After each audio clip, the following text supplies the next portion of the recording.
Good morning, everyone. I am ready to paint and I have the updated sponsor list of June 2017 and I'm ready to go. So thank you all for making my channel possible at all, because without the sponsors there would be no experimenting with all the materials I experiment with. So I want to thank you all for that. And of course I'm saying it because I want to make it clear, you know, why people sponsor, because some people are asking about that. So it's because, you know, I can do all sorts of new experiments and test out different brands of paint and all that kind of stuff. So thank you all for that.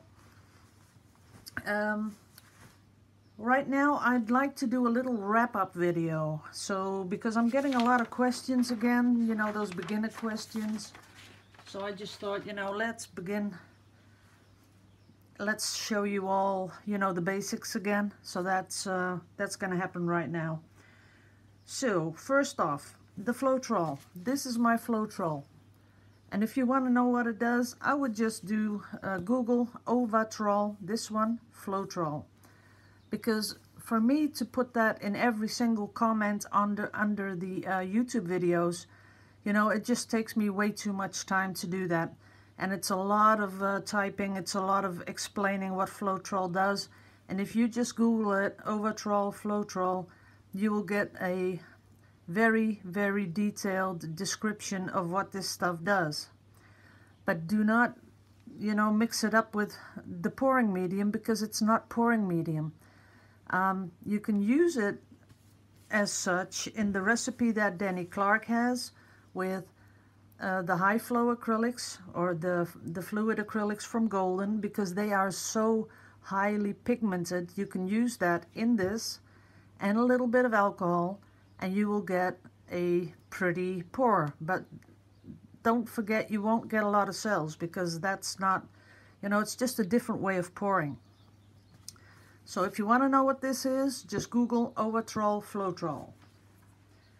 Then I still get, what does the torch do? This is my torch. It's a chef's torch, a cook's torch. If you Google on eBay, you can find it under butane torch or cook's torch. If you Google that, you will find these little torches. They shouldn't be that much money. Mine costs €8.95 euros in Holland. I buy it at Blokker. That's a chain of shops that sell all kinds of household stuff.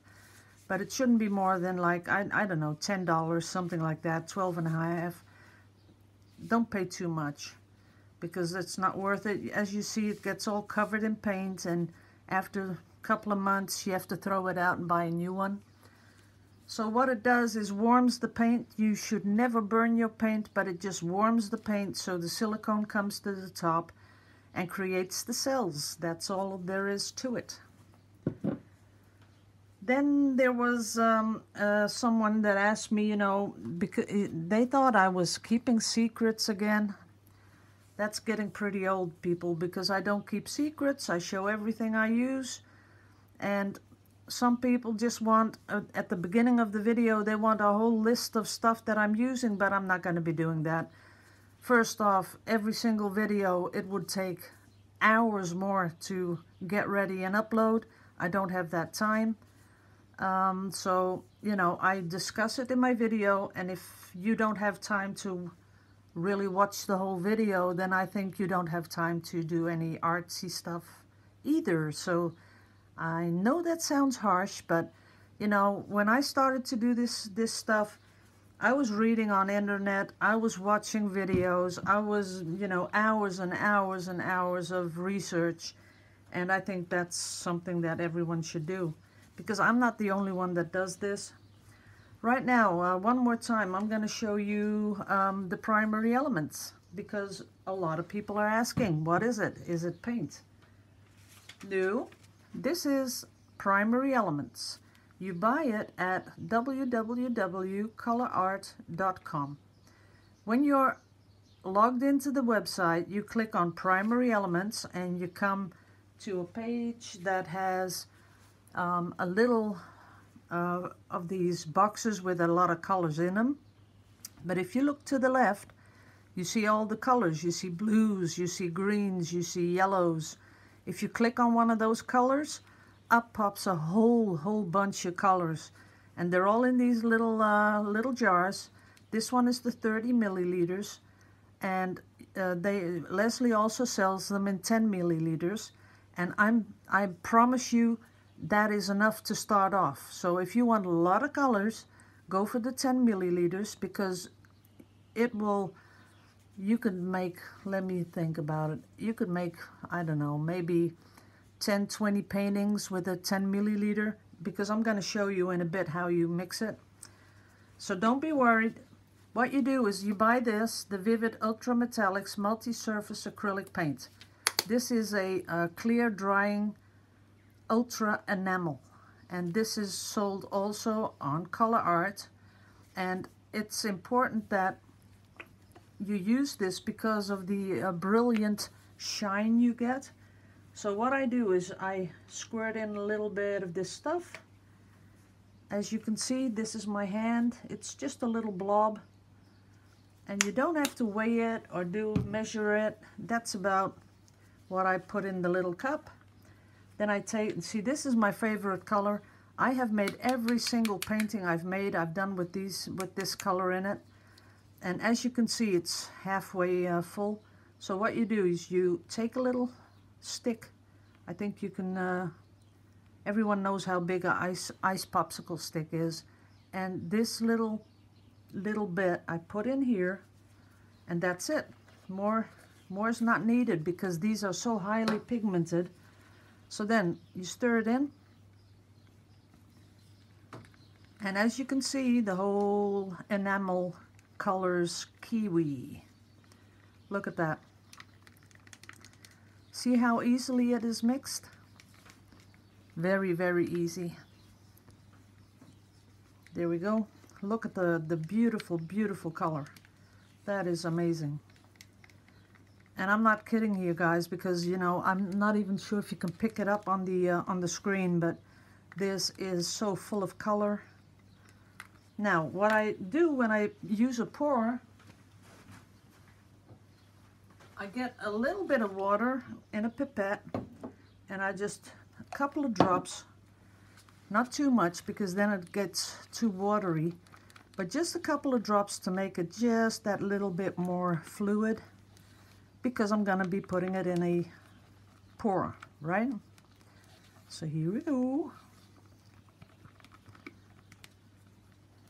Now I'm testing it, and it could take, I think, 3 drops more.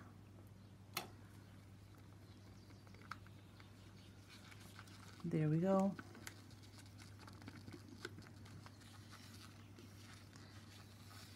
More than enough now. And when it comes off the stick in a nice long, sort of honey-like consistency, then you know you're good to go. So I have, this is the kiwi. I have a couple of blues. I mixed one of my own. This one I mixed on myself, because you can play with these colors. You know, if you have like, I'd go for about 12 colors, 12, 14, and then you can mix them together too, because they mix perfectly. Look at that. So I got a couple of blues. I got a green. This is Fern. Beautiful color also. Look at the luster on it. And I have the Wisteria. Beautiful luster. I got a little bit of gold. And then I got my Winsor & Newton paints, which I mixed about half an hour ago. So I'm testing for the consistency. It has to come off the stick in one continuous stream, but it shouldn't be too thick. So when I do this, I load up the stick and I hold it upside down. Then I see it pour off, and then at the end it gives me 4, 5 drops, and that's it. Then I know it's good to go.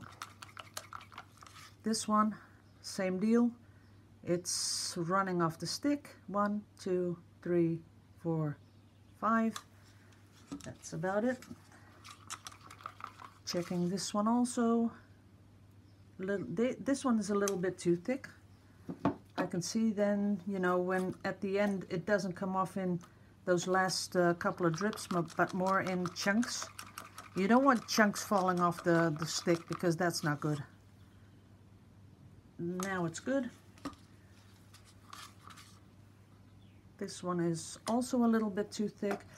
The colors I'm using are all Winsor & Newton, and I have the Titan Buff, I have the Powder Blue, this is the Powder Blue, I have the Pale Terracotta, that's this one, but I did warm it just a little bit, and this is a sienna color because I wanted some contrast. Okay, we got it all set up.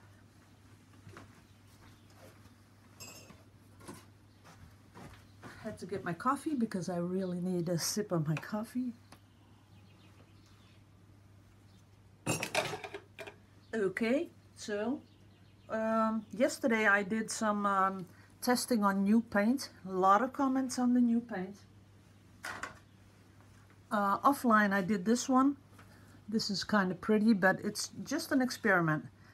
And I had to do some damage control here because last night, I told you yesterday we were expecting a lot of thunder and a bit of rain, and that did happen. But one of my paint tubes fell on top of the painting, so I had to do some damage control. So this will be an oops painting in my Etsy store. But it's pretty. I put some gold on there, and here I put some primary elements on top of it. But we're getting there. Now, why didn't I name the paint yet? Because I'm starting to realize how many people are watching these videos, and before I have totally, you know, given the paint a chance, because if I were to say now, because you saw the first one I did, this one, see it's still a little bit wet here and there, but it went a little bit muddy, but I think it was my own fault because I stirred the cup, because that's what I always do with Winsor & Newton. But maybe this one, you don't stir the cup. So the next pour, which was this one, and you can see the difference between the two. You know, this one went a little bit muddy, and this one didn't because I didn't stir the cup. So if I were to do this, and I told you guys, you know, this is the brand, no one would buy it because you'd all think, I don't want that paint, it's going all muddy. When actually, it was my fault that it turned muddy. So I'm waiting for, this company is sending me a new article. It's their own pouring medium. And when I get that, I'm going to do another pour with it. And then I'll tell you guys the brand. But up to then, I'll keep it just secret. It has to have a fair chance, and it won't have that if I go, the minute I start experimenting, I say the brand. That's not fair. Okie dokie, let's do this. I'm going for one of those that you guys all found so beautiful.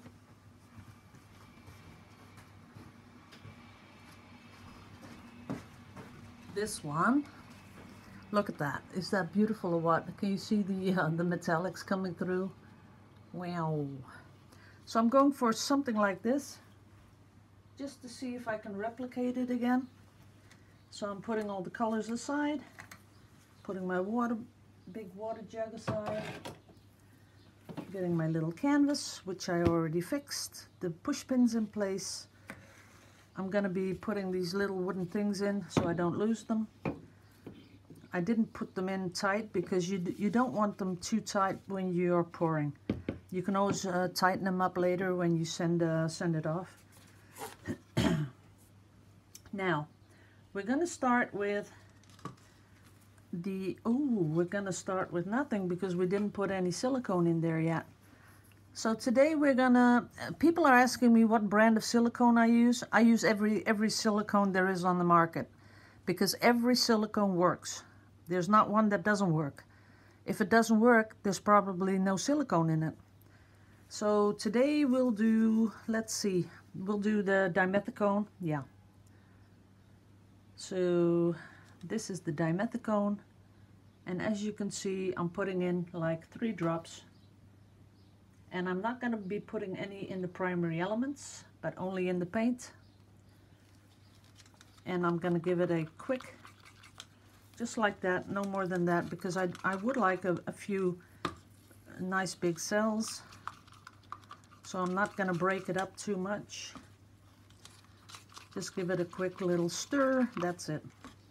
Now we start off with titanium. Sorry, Titan Buff. I keep calling it titanium. Then the really beautiful sienna. Then the pale terracotta. And I'm doing it from up high, as you can see. That's the blue. And then I'm going to come in with all the primary elements. And I might not use it all. I just might save some. So there's a little bit. Just putting little blobs in there. As you can see, everything a little blob.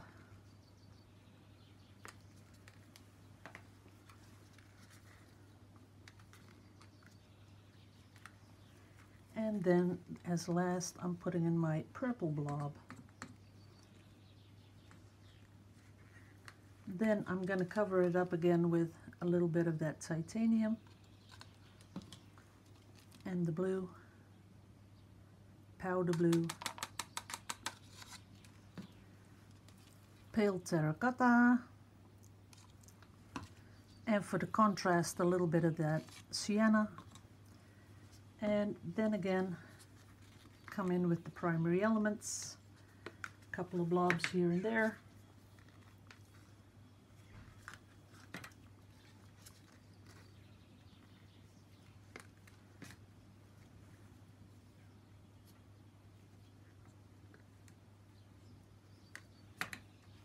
And the light blue. That's it. And now I have enough paint to do the pour. But I will be doing one little tiny little stir. That's it. Put it on top. This is what we call a flip cup. So we put the canvas on top of the cup. We turn the whole thing around. There we are. I'll hold it up close so you can see the cells. There we go.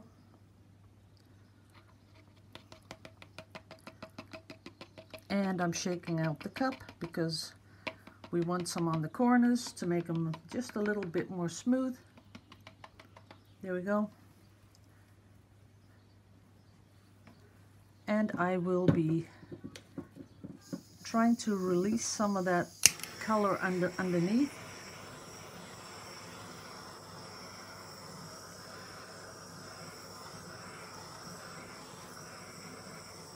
There we are. More.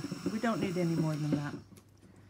Now I'm going to try and keep as much of this stuff on the canvas as I can.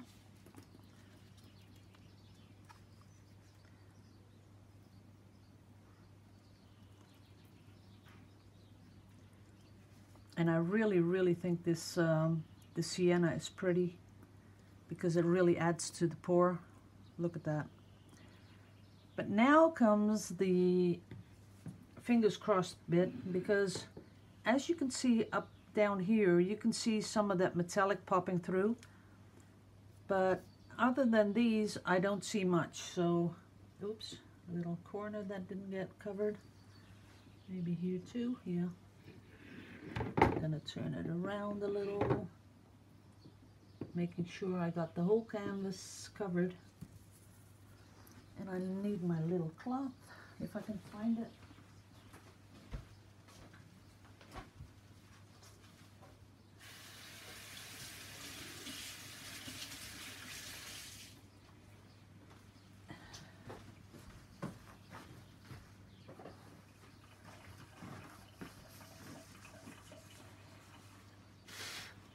I'm looking for some more of those primary elements popping up, and I don't really see it at the moment.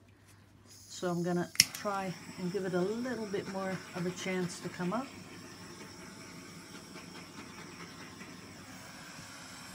That's that. And if all else fails,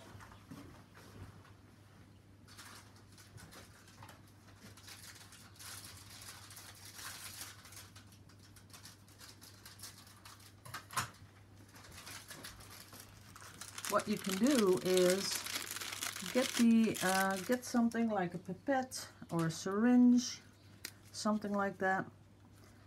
And these are especially made for art because they have no point. So that's cool.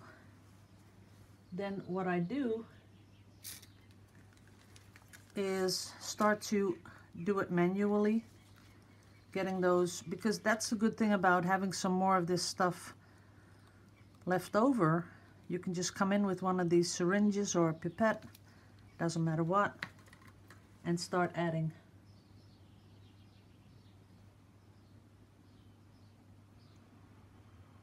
And to tell you the truth, I love doing this.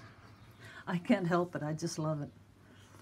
And I'll show you that you can do it with a pipette too. So we get a pipette.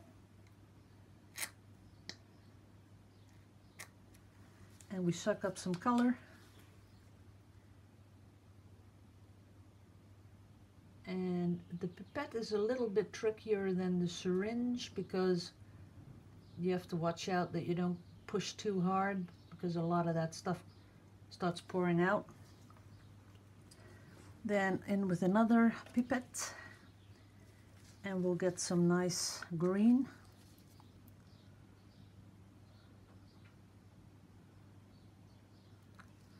There we go.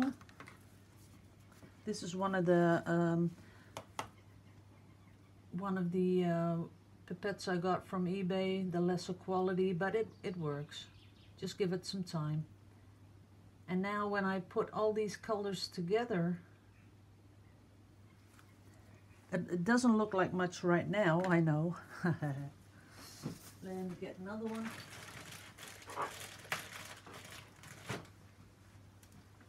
I'd like some of this very pretty green.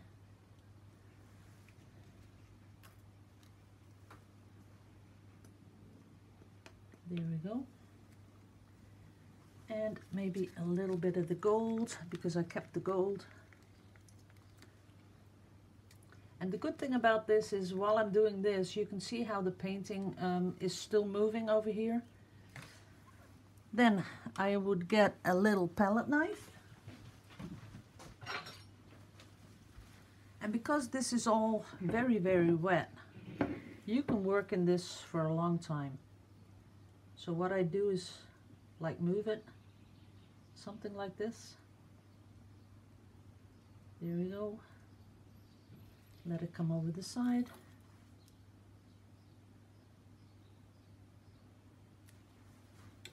Because these colors are in the pour, they should absolutely look like they belong here.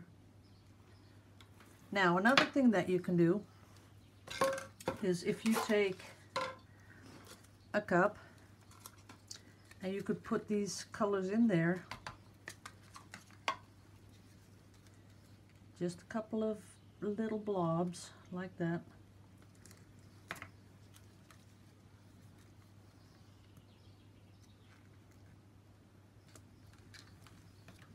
And a little bit of green. And a little bit of that beautiful light blue.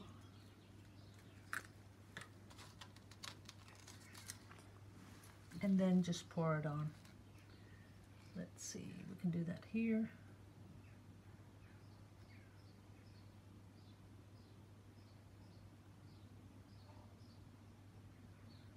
But I do want it to have a little bit of a pattern, like it belongs, like that.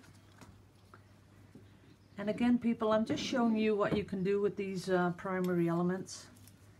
Then I'd really break it up a little like this, like it's very organic.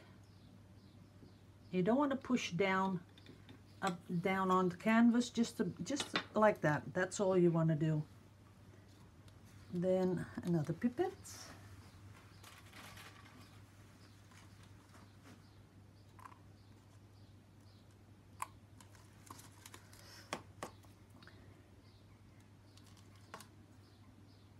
Just adding here and there, you know, to make it come back. Not too much, just a little bit.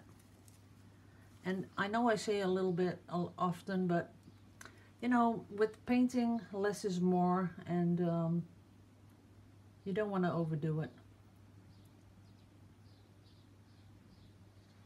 But the whole purpose of this, what I'm showing you guys, is so that you can have an idea of what you can do after you poured and maybe you didn't like it. I don't know. Could be that you thought, you know, just not what I was looking for.